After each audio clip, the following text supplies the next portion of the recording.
Hello friends, आज के इस वीडियो में हम सार्जेंट योजना जो कि 1944 में आई थी और जो एजुकेशन से रिलेटेड एक इम्पॉर्टेंट योजना थी, उसके सारे पॉइंट्स को आज हम डिस्कस करेंगे। तो आइए शुरू करते हैं।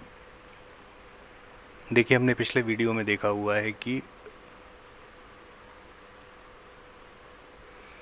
1919 के गवर्नमेंट ऑफ इंडिया एक्ट में एजुकेशन को ट्रांसफर सब्जेक्ट बनाया गया और इसी एक्ट को रिव्यू करने के लिए साइमन कमीशन आया 1927 में।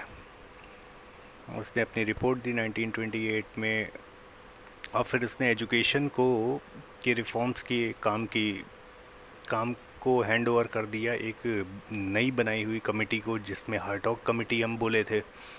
इसमें क्या बोला गया, एक मिडिल क्लास 8th क्लास की अवधारणा को शामिल किया गया और बोला गया कि इसमें वोकेशनल और एकेडमिक्स होने चाहिए।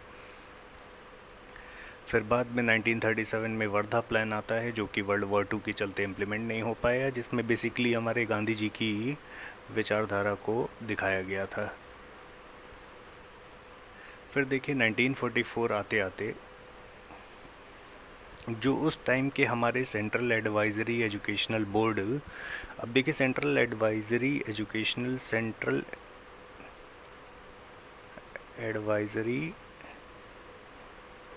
एजुकेशन बोर्ड, ठीक, इसकी स्थापना हमारी वैसे 1920 में हुई थी, लेकिन फाइनेंशियल क्राइसिस के चलते इसकी 1923 में इसे बंद कर दिया गया था।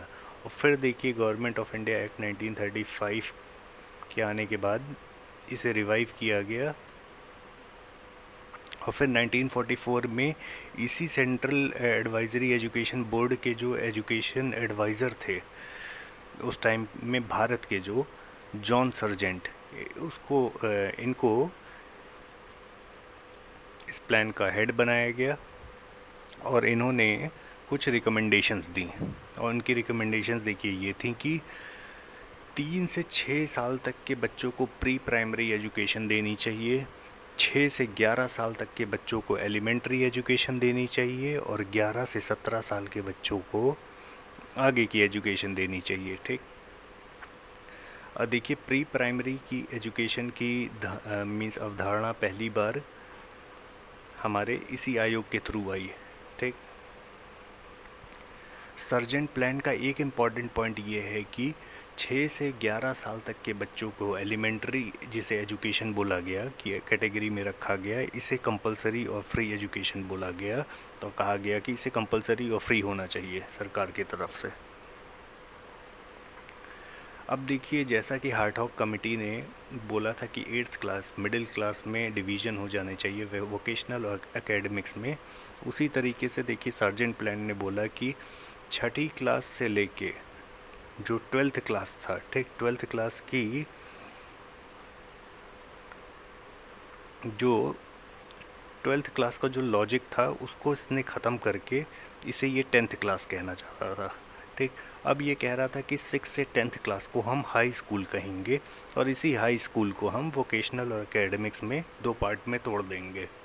और जो बच्चे मतलब जो कमज़ोर बच्चे होंगे वो वोकेशनल में चले जाएंगे, जो एकेडमिक्स में अच्छे होंगे वो आगे यूनिवर्सिटी में जाएंगे। और नेक्स्ट चीज़, इम्पॉर्टेंट चीज़ कि देखिए हमारे सर्जेंट प्लान 1944 ने टीचर्स की ट्रेनिंग पर भी स्ट्रेस किया कि इनकी ट्रेनिंग भी अच्छी होनी चाहिए, जिससे कि हमारे क्वालिटी ऑफ एजुकेशन इम्प्रूव हो पाए। तो ये थी सारी हमारी इम्पोर्टेंट बात सर्जेंट प्लान ऑफ 1944 की। Thank you.